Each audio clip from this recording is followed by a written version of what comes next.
नमस्कार दोस्तों, बात है 10 अप्रैल 1912 की। आरएमएस टाइटैनिक दुनिया का सबसे बड़ा और सबसे लग्जरियस जहाज अपने जमाने का अपने पहले सफर पर निकलता है। ये जहाज साउथहैम्पटन इंग्लैंड से न्यूयॉर्क जा रहा है और इसके अंदर हर तरह के लोग बैठे हैं, बड़े बड़े इंडस्ट्रियलिस्ट और एक्टर्स से लेकर इमिग्रेंट्स तक जो अमेरिका जा रहे हैं एक बेहतर जिंदगी की तलाश। इस जहाज की कमांड संभाले हैं 62 साल के senior captain Edward John Smith. Passengers में, पब्लिक में और मीडिया में बहुत एक्साइटमेंट है इस टाइटैनिक जहाज को लेकर। आखिर ना सिर्फ ये दुनिया की सबसे बड़ी शिप है 269 मीटर्स लेंथ में और 50 मीटर से भी ज्यादा ऊंची, बल्कि इसमें जो लग्जरी इस्तेमाल करी गई है इसे बनाने के लिए वो दिल दहला देने वाली है। उस जमाने में शिप को बनाने की कॉस्ट पड़ी थी $7.5 मिलियन, जो कि इन्फ्लेशन को अकाउंट में लेकर चलोगे तो आज के $400 मिलियन के बराबर है। शिप के अंदर की फैसिलिटीज और डेकोरेशंस किसी 5 स्टार होटल को भी पीछे छोड़ देंगे। स्टेन ग्लास की खिड़कियां, ऑर्नेट वुड पैनलिंग, 2 बड़े बड़े ग्रैंड स्टेयरकेसेस, एक heated swimming pool, Turkish bath, electric bath, एक जिम,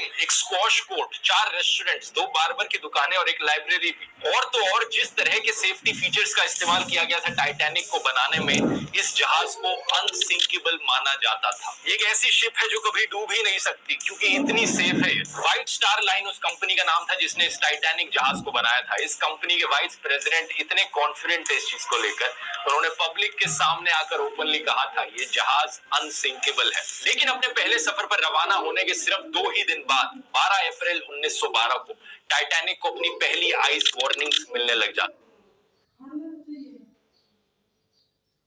पूरे रोहतक में भी ना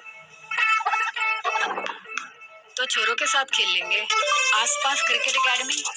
जब बॉल लग गई ना मुंह टूट जाएगा।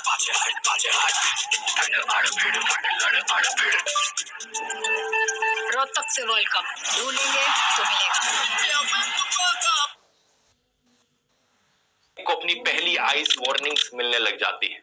यानी जिस अटलांटिक ओशन पर तैर कर ये टाइटैनिक अमेरिका की ओर बढ़ रहा है वहां पर आइस मौजूद है। बड़े बड़े बर्फ के पहाड़ मौजूद हैं, आइसबर्ग्स, जो खतरा है इस जहाज के लिए। ये वार्निंग्स को इतनी अनयूजुअल चीज नहीं है। समुद्र से गुजरने वाले जहाज अक्सर अपने आसपास वाले जहाजों को रेडियो के थ्रू कम्युनिकेट करके बताते रहते हैं कि समुद्र के इस एरिया में बहुत ज्यादा बर्फ मौजूद है, ध्यान से आगे बढ़ना। इन वार्निंग्स को रिसीव करने के बाद टाइटैनिक अपने कोर्स को 2 बार बदलती है डेंजर को अवॉइड करने के लिए, लेकिन अपनी स्पीड को कम नहीं करती। 21.5 नॉट्स जो कि 40 किलोमीटर पर आवर के बराबर होता है, इतनी ही तेजी से ये जहाज आगे बढ़ता रहता है अपने लक्ष्य की ओर। 2 दिन बाद 14 अप्रैल 1912 7 और आइस वार्निंग्स दी जाती हैं, लेकिन कैप्टन स्मिथ और उनके क्रू इन वार्निंग्स को इग्नोर कर देते हैं। टाइटैनिक की रफ्तार कम नहीं करते। धीरे धीरे सूरज ढल जाता है, रात हो जाती है, तापमान नीचे गिरता है। इस 14 अप्रैल की रात के बारे में खास बात यह है कि चांद बाहर नहीं आया था। बिना मून के कोई मूनलाइट नहीं थी, तो विजिबिलिटी बहुत कम थी इस रात। जहाज के ऊपर एक क्रोज नेस्ट होता है, एक छोटा सा प्लेटफॉर्म जो काफी हाइट पर होता है,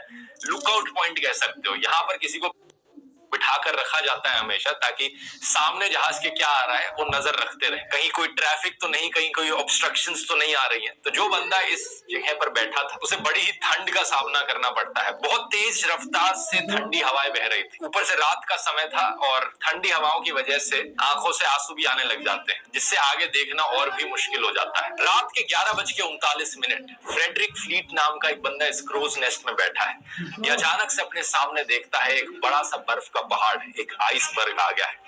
जल्दी से 3 बार घंटी को बजाता है ताकि नीचे बैठे हुए लोग सुन सके। फिर फोन उठाकर कॉल करता है ऑफिसर्स को ब्रिज पर, चिल्लाकर कहता है सामने हमारे एक आइसबर्ग है, जल्दी से जहाज को मोड़ो। फर्स्ट ऑफिसर विलियम ब्रिज पर बैठे इस इंस्ट्रक्शन को सुनते हैं और इंजन रूम को संदेश देते हैं कि जहाज को लेफ्ट डायरेक्शन में मोड़ दो। लेकिन अनफॉर्चुनेटली बहुत लेट हो चुका है। सिर्फ 1 मिनट बाद 11:40 जहाज जाकर इस आइसबर्ग से टकरा जाता है। The Titanic was a new breed of luxury liner. Titanic left port in Southampton, England. Among her passengers were many of the wealthy and influential. The band played the gayest tunes and American ragtime dances. The time was 11:40.